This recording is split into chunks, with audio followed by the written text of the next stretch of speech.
Hello again, everybody. This is Derek, and I am coming back at you with another wargaming and miniature video. And in today's video, we're going to continue on with our Ancient Project updates. Now, as you know, I've been working on some 15 millimeter Ancients for Meg, and I also have a Meg boot camp, which is like a rules tutorial book review, but I'm going over each page of the book, so you could actually learn the rules by watching the boot camp. I do that quite a bit with different rule sets that I have. But in this case, I had a pause in my boot camp because I wanted to make sure that I had some campsites finished before I continued with the final chapters. Now that I have the campsites finished, we can continue on with the boot camp videos. So over the next few days, I'll be recording some or the final chapters of the boot camp. Also, I have learned quite a bit about Meg, which is Mortem at Gloriam. That's the rule set that we're using. I had made some epiphanies, some light bulbs have gone off on various different topics, and I think at the end of the boot camp, I'm going to have a what I've learned while making this video series video. So it'll kind of like shed light on a lot of different things. Like terrain. Making terrain for Meg and size of battlefields and campsites and stuff like that. Okay, so I have 3 campsites that I want to show you today. The one that's on the screen right now is my Roman campsite. Now this Roman campsite can be used for any Roman era. So you can use it for mid-Republican, late Republican. You can even use it for Imperial. I really only have 2 Republican armies. I got the mid-Republican, and I'm getting ready to start working on a late Republican. And this campsite can be used for both of those armies. Now, I don't know where I got this campfire. It was actually part of my D&D set.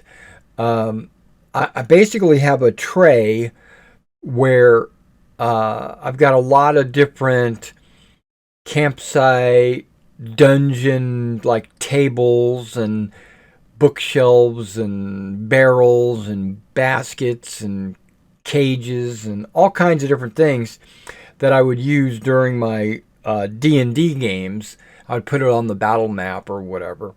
And this campsite was one of the 4. Now, I had a couple other campsites. I felt like that was the best one to use with the rocks around it and everything. And I thought it fit fairly well with the 15 millimeter campsite. There's supplies back here. There's a couple of ladies here bringing supplies. There's another lady here with a basket in her hand. This kind of looks a little bit like a Germanic soldier, a Gaul ally, carrying wood for the fire, and this guy's got a knife in his hand. I thought about putting like guards or like Imperial, but then that would have locked it in to a specific era, and I wanted to try to avoid that. Plus, I thought about putting like a standard sticking up, but like it was stuck in the ground, but I felt like that would be too fragile and it might break off or something like that, so I decided against it. And I used 3 different color tufts that I had, winter greens, light green, dark green, and a teal. These are all from sets that I got quite a while ago, where you actually have to glue them down. They're not self-adhesive. All right, let's take a look at my next set. Okay, this is the German campsite. Gaelic. It could be any Gaelic, Celtic, Germanic. We could work with any of those. I had a couple of Boeta fire, like cooking sets for campsites, and this one has the pig and the boar on it, and some barrels and stuff like that. A guy turning the spit or whatever to keeping the boar cooked properly, evenly all the way around. Plus, I had a bunch of kneeling or sitting Gaelic chieftains or what have you, and so I put them in like a little circle, like they're having a meeting or, having some kind of war council or something like that. And in this case, I used the same tufts, but a different variety of greens. The way I did all of them was I chose one dominant color, and then I put multiples of that color on there, and then I put one of each of the other two colors. So, and then, like he's in chainmail, got a helmet sitting beside him, and the rest of these guys all have swords, except for this guy who has a wooden staff. And I use the Gothic tent. Okay, and this is the third one. This is Greek, which I can use for my Macedonian army. There's also a little bit of a friendly council here, because these guys all have food plates. Like she's got her plate sitting beside him. He's eating directly out of it, and his is in between. And he's kind of sitting on one leg, and one leg's extended. So he's kind of leaning a little bit to the right. We got a lady here bringing up some supplies. A guy over here tending the fire. A guy sitting here with his back to the fire, just chilling. And then this guy walking in off of the campsite, like walking around. And then again, we got your tufts, which this color would be the tufts for them, and then one of each of the other colors of tufts. I also used the light earth because I wanted it to look a little bit Mediterranean, more Mediterranean. Plus, if I ever needed to use it in the desert, I could. It wouldn't be so, because Macedonia, went into Persia and all that. So this is the Greek tent. I put a little purple on it, some red, and then I also used one of the Boeta fire pits as well. This one has like a pot hanging down off of a tripod. Okay, so those are the 3 campsites. So they are done. I can go ahead and put them in with my armies now. And now with the rest of my Meg or 15 millimeter Ancients, let me point out that a couple of different things. I have organized my loose miniatures into 8 legions, full-size legions, so that winds up being 16 half legions or magna legions. So I'm going to have enough legions for magna, just not enough for Maximus. I mean, there's only 8. Now I've got enough figures that I could do another 2 or 3 legions using mostly Blue Moon figures. But I do also have some Forged in Battle miniatures coming in. They've already shipped. Um, the tracking says they're en route to the U.S. So I should be getting them within the week probably. And so once I get those in, then I'll start working on my actual Marion army. Because I'm going to make a couple of legions with those figures. So it'll be a total of, I'll be working on a total of 10 legions, full-size legions. Yeah, which will be the 9 like normal legion and then the 10th legion, which is Caesar's personal legion. Um, but included with that Forged in Battle, I've got some Roman. I got a Roman town, or they call it a Roman village, but it's going to be on my terrain. It's going to, or maybe it is a town, but either way, it's like 5 buildings, and they're going to go on uh, the terrain board, as well as I've got some pigs and cows. They're coming in, and they're going to go on the Germanic or Gaelic village, and then also, finally, I've got some Caesarian bolt throwers coming in. So I'll be putting those together as well. So basically, I've got a lot to do on my Marians. I am prepared. I've got enough generals to do all the generals. I've got enough legionaries to do all the legions. And I've got bolt throwers. I also have Cromarty has some cavalry that I'm going to be putting together. And Cromarty also has some Numidian cavalry, which I'll be putting together. And those are all, when they come with like 16 cavalry. I think it's 16. And, no, maybe it's 18. Because those are based 3 figures per stand. And a cavalry unit in Maximus is 6. So that would be 18. So I'll be doing that. But I think I want to do the legions first, knock the legions out, and then do the cavalry and the bolt throwers and the generals in the second wave.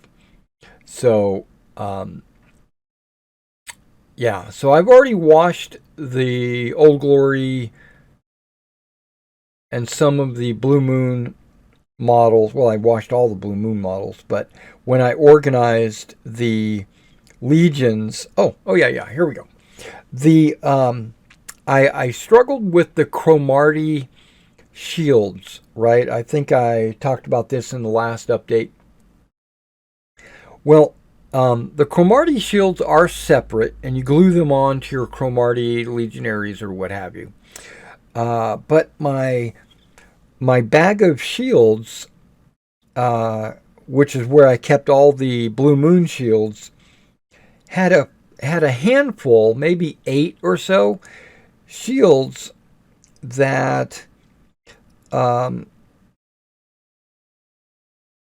going to be, they're going to work very well, or fit very well with the decals, and they're separate, so I swapped them out. Basically, I took the Cromarty shield out, and I added in this metal shield that I'm going to. It might have been a Zeiston, it might have been a Blue Moon. I'm not exactly sure where these other shields came from, but they are going to work with the Cromarty figures, and I look forward to painting those up and putting those decals on those shields. Yeah, and I did crib quite a bit, or uh, rob Peter to pay Paul kind of deal. I pulled some command figures out of my Cromartie command packages to include in those 8 legions that I had put together, so that I could split them into 2 legions, each with their own command. So basically, every legion that I have in the Ziploc bags ready to go, every one of them has 2 command sets. And that's going to allow me to split those into Magna legions. Uh, yeah, and I think I'm going to. I don't think I'm going to put all the command on one stand. I think I'm going to put like the officer and maybe the standard on one stand with a couple of legionaries. And then I'll put the musician on another stand with a bunch of legionaries, so that every stand will have a bunch of legionaries. Yeah, so I'm going to mix and match and try to figure out the best way to make it look cool. Plus, when you're doing the decals, you'll have, because see, if I did all command on one stand, then there would only be one figure on that stand, maybe the officer, maybe a legionary, that has the shield design. But by moving the musician or a standard bearer or something into another stand, you actually get a wider, or you get more shields per stand. That's what I want. I want shields per stand, which will mean the shield design and the patterns and stuff like that will make it obvious.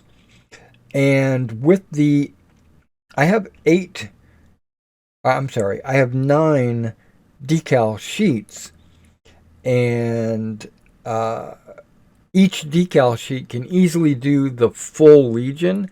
So there's going to be, uh, I'm basically doing Maximus legions, but I'm making it in such a way that I can split them into 2 halves, so that you can actually have uh, 16 legions. With the 2 forged in battles, that's going to be 10 legions that I'm going to be working on, and if I split it in half, I'll have 20 half legions, which I think should be enough to do any kind of like civil war or whatever. Oh yeah, I still have some. I have some archers and some slingers and some Gaelic troops too, and again, those will all go into the second wave, or maybe a third wave. But my first wave is going to be legionaries. Okay, so now, just recapping real quick, I finished the campsites for my 3 armies that I have currently in the works. The Germans still have a couple more units to be done. The Macedonians, I only have the elephants and the Indians to do. And then the Romans, I have the whole thing if you're talking about the Marians. So, but I am going to be able to complete the Meg boot camp. That's going to be being recorded probably today and tomorrow. A few other videos. Now, oh yeah, just on a side note, I am working on some commissions for some customers, and that's pretty much what's putting a delay on like knocking these out. I would love to just crank out my Romans, but I've got some customers waiting for their miniatures, so I have to get those guys finished first. And so that's what I'm going to do. I'm basically, that's what's slowing me down. But I definitely wanted to do this so that I could get those videos made. All right, guys. Well, thanks for coming out and watching this Meg or my 15 millimeter Ancient Project update. Um, it is definitely Meg because I'm not playing Hail Caesar. Even though I could take my Meg armies and play Hail Caesars with 15 millimeter. That would be pretty cool, actually. But I'm focusing on Meg right now. All right, guys, and I will see you soon.